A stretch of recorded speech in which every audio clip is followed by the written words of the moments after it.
São Lucas Arcanjo, viu? O homem ontem estava inspirado, salvou Vitória, foram mais de 4, 5 defesaças, uns 2 milagres pelo menos, 2 bolas no travessão, zagueiro tirando bola em cima da linha e o Vitória se safou de mais uma derrota na Série A, conquistou um ponto preciosíssimo e é o tal detalhe, irmão. A sequência do Vitória nesses primeiros 13, 14 jogos na Série A é uma sequência muito dura. Atlético Mineiro fora, Botafogo fora, Fluminense fora, o Vitória já pegou também o Flamengo nessa sequência, o Vitória já pegou pegou o Cruzeiro. Cara, a sequência do Vitória nesses primeiros 14 jogos era uma sequência muito difícil. E o que é que dava pro Vitória fazer? Isso aí. O Vitória ter 12 pontos nessa 17ª rodada é surreal, tá, gente? Eu vou além, é sobrenatural. Porque se você parar para analisar o que o Vitória ele fez de pontos contra os adversários que ele disputou nessa sequência, foi muito bom, pô. Foi muito acima do normal. Para um time extremamente limitado tecnicamente e para um time que joga mal na maioria dos jogos. Pode perceber, o Vitória tem 6 empates na competição. É um dos times que mais empatou. E muito desses empates pode colocar na conta do senhor Lucas Arcanjo. Lucas Arcanjo é o único com mais de 50 defesas e mais de 30 defesas dentro da grande área entre todos os goleiros do Brasileirão. Aí você desce aqui as publicações, tem a publicação do SofaScore. Mais defesas no Brasileirão. Lucas Arcanjo do Vitória é o goleiro com maior número de defesas no Campeonato Brasileiro. 53 defesas ali ao todo. Abaixo vem Gabriel Brazão com 48. Que também o Santos é um time que está brigando para não cair para a Série B do Campeonato Brasileiro e que ontem venceu do Flamengo na Vila Belmiro por 1-0. Aí você olha depois, vem João Ricardo com 45 defesas, Rafael em quarto com 44 defesas e Cássio vem na quinta colocação com 42 defesas. E ontem, Lucas Arcanjo, nos minutos finais já da partida, numa das últimas chegadas do Botafogo no jogo, no cruzamento da direita de Arthur, Cuiabano cabeceia a bola na pequena área e Lucas Arcanjo de ponta de dedo toca nela, a bola vai no travessão e desce. Eu vou dizer uma coisa pra vocês, o Vitória ele tá com tanta sorte nessa Série A que se brincar, mesmo se a bola não tocasse nas mãos de Lucas Arcanjo, que a bola resvalou na luva dele, ele fez mais uma ótima defesa, isso aí foi um mini milagre, era capaz dessa bola bater no travessão, bater na linha e sair, porque o Vitória tá com muita, mas muita sorte nesse Campeonato Brasileiro. Eu sei que muitos não gostam de ouvir isso, mas é só analisar o jogo.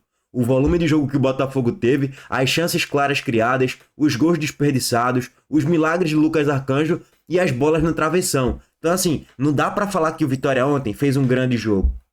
Não dá pra falar ontem que o Vitória fez uma partida que mereceu pelo menos sair com empate. Não. Você pode atribuir tudo na conta de Lucas e Carille, pelo amor de Deus, né?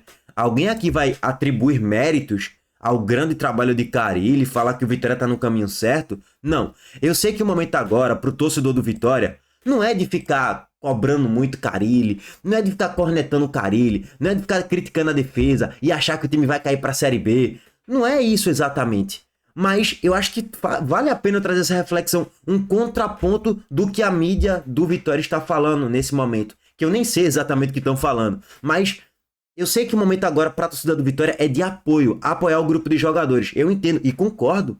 O momento agora é de apoiar. Jogo contra o Bragantino no Barradão, lotar o Barradão, apoiar o time, já que está conseguindo somar muito mais pontos do que até mesmo merecia pelo futebol apresentado. Então, eu entendo esse contexto. Mas eu tô aqui para analisar o que foi a partida. E quando a gente analisa o que foi a partida, eu vou trazer aqui para vocês, rapidamente, a estatística do jogo, cara. Não tem muito para onde correr. Foram 23-8 finalizações pro Botafogo. 8-1 em finalizações na Barra. 66% de posse de bola pro Botafogo, 34% pro Vitória. O que é que o Vitória de Carille poderia fazer? Armar uma boa retranca, tentar neutralizar o Botafogo na maior parte do tempo e jogar em transição em contragolpe para tentar achar alguma coisa. Só que aí eu já começo a atribuir deméritos para a escalação de Carille. Ele vai esperar o quê ao colocar o Ronald de ponta? Sim, Ronald está jogando como meia aberto pela direita. Ronald não tem velocidade, como tem o Eric, como tem o Osvaldo, até mesmo o próprio Lucas Braga, que é fraco. Lucas Braga continua na titularidade. Por que Lucas Braga ainda continua na titularidade? No jogo passado contra o Inter, ele atrapalhou o gol perdido de Renzo Lopes. Então, fica esses pontos de interrogação. Não dá pra elogiar, pra mim, até agora, nada no trabalho de Carille. Ao mesmo tempo, tem que se entender que o Vitória tava pegando dois adversários duríssimos fora de casa, Botafogo e Inter, e conseguiu somar um ponto, excelente. Pra quem briga pra não cair, com esse futebol apresentado, com esse grupo de jogadores, era mais ou menos o que dava pra fazer. Então, eu não acho que o trabalho de Carille até agora é muito bom, não acho que o Vitória apresenta um bom futebol, não acho que o Vitória apresenta solidez defensiva, apesar de só ter sofrido um gol contra o Inter e contra o Botafogo ao todo, né, no pacote geral, o Vitória sofreu muito defensivamente o tempo todo. E aí ou era a bola na trave, ou era o jogador do Inter perdendo gol, ou era o jogador do Botafogo perdendo gol. No primeiro tempo, Arcanjo fez 4 milagres. Na cabeçada de Savarino, na cabeçada de Arthur Cabral, teve cabeçada, pô, não vou lembrar agora, Montoro também, se eu não me engano. Teve chute de Savarino raspando a trave, teve zagueiro tirando bola em cima da linha. Então, cara, não dá pra elogiar tanto o sistema defensivo que sofre muito. E que depende ou da aleatoriedade ou de uma grande noite do Lucas Arcanjo. Então eu não consigo elogiar muito não. Quem quiser elogiar, fique à vontade. Eu não consigo, é da minha natureza. Quem quiser elogiar, achar que tá tudo lindo, tudo maravilhoso, sensacional. Eu não acho. Mas o Vitória consegue sustentar. Até acho que o Vitória ele melhora na partida no segundo tempo ali, aos 20, 25, quando ele coloca o time um pouquinho mais pra frente, quando ele tira o Ronald, aí coloca um Eric na ponta, depois ele tira o Renato Kaiser, coloca o Renzo Lopes e tal. Quando ele solta um pouquinho mais a equipe, até acho que o Vitória conseguiu neutralizar um pouco mais o Botafogo na partida, tá? Mas na média, sofreu muito e teve que depender de um dia, de uma noite, na verdade, inspirada do senhor Lucas Arcanjo. Se você fosse traduzir o jogo do Vitória no placar, né, seria uns 5-0, 6-0 pro Botafogo. Só que futebol não é bola na trave, a bola na trave não altera o placar, futebol é bola na rede. E o Botafogo não conseguiu converter. O Sport que agora pega o Botafogo na Ilha do Retiro no próximo final de semana. Se o Sport tivesse um pouquinho da sorte do Vitória, o Sport teria uns 5 pontos a mais na Série A. Ou uns 3, 4, vai pelo menos. E se o Vitória não tivesse a sorte que tem e não tivesse um goleiro como tem o Lucas Arcanjo, o Vitória estaria na vice-lanterna da Série A. Eu não tenho a menor dúvida em afirmar isso, tá? Bom, tabela em tela aqui para vocês. O Vitória empatou contra o Botafogo, chegou a 12 pontos conquistados. O Juventude venceu nessa rodada, chegou a 11. O Fortaleza não jogou nessa rodada, tá? Aliás, nessa rodada nem o Juventude jogou, né? Que seria o jogo adiado contra o Vasco. Então, o Vitória ainda pode perder posição, 2 posições, né? Porque o Fortaleza tem um jogo a menos e o Juventude também. Então, o Vitória pode cair para vice-lanterna. E se você parar para analisar, o Vitória deveria ter uns 7, 8 pontos no máximo, pelo que apresenta nessa Série A até o momento.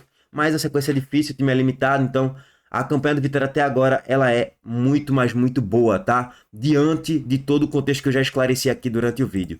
Régua passada no Vitória, vamos passar aqui pro jogo do Ceará e análise geral da tabela da Série A. Antes disso, a Montenegro Cargas entrando em ação aqui a todo vapor. A Montenegro Cargas é a palavra-chave para transportar sua mercadoria em 2025. Há mais de 10 anos, a Montenegro Cargas vem transportando compromisso para todo o Brasil.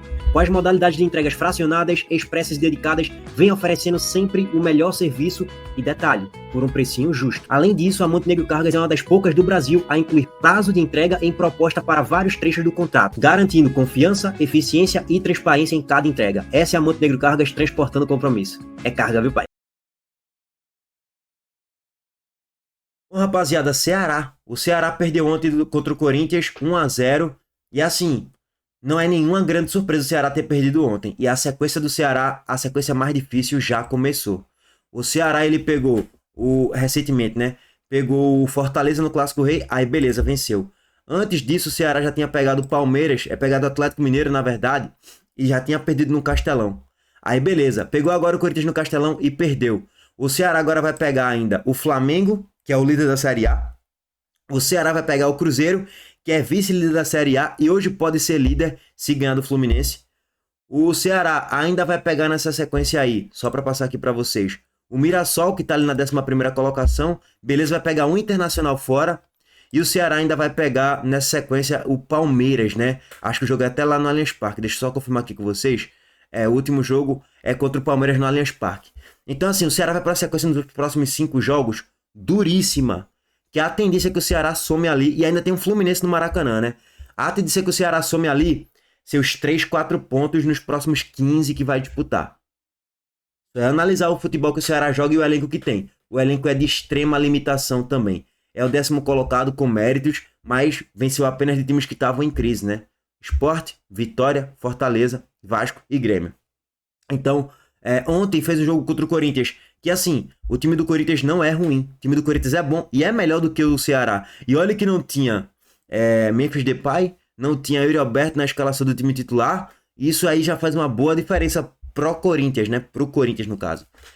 E mesmo assim o Corinthians vai lá e vence a partida. Sobre a análise do jogo, gente, o jogo foi horroroso, tá? Pra mim tá bem ranqueado pra ser um dos piores jogos da temporada. Se você analisar o todo, foram 21 finalizações. Das 21 finalizações, apenas 3 na barra. O Corinthians chegou uma vez em toda a partida, e foi a jogada do gol.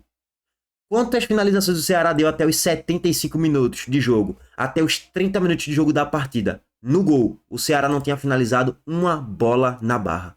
Um futebol pobre, paupérrimo, é um futebol minimalista que busca neutralizar o bom futebol do adversário, só que o Corinthians não tem um bom futebol.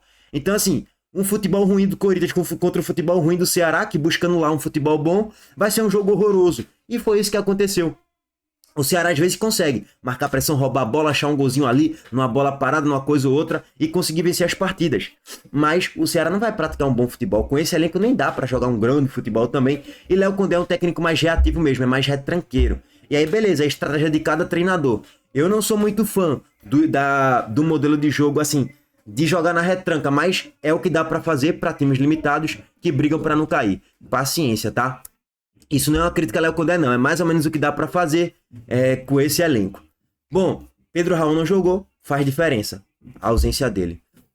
Pedro Henrique também não jogou. De certo modo, o Fernandinho até que consegue cumprir bem a função ali na ponta esquerda. Mas, ainda assim, tá claro que o Ceará precisa se reforçar. Contratar um centroavante para substituir Pedro Raul. Contratar, sei lá, mais um ponta. Contratar mais um jogador ali pro meio campo também é interessante. Talvez mais um lateral. Enfim, para ser um reserva imediato bom ali para Fabiano Souza, talvez seria interessante também.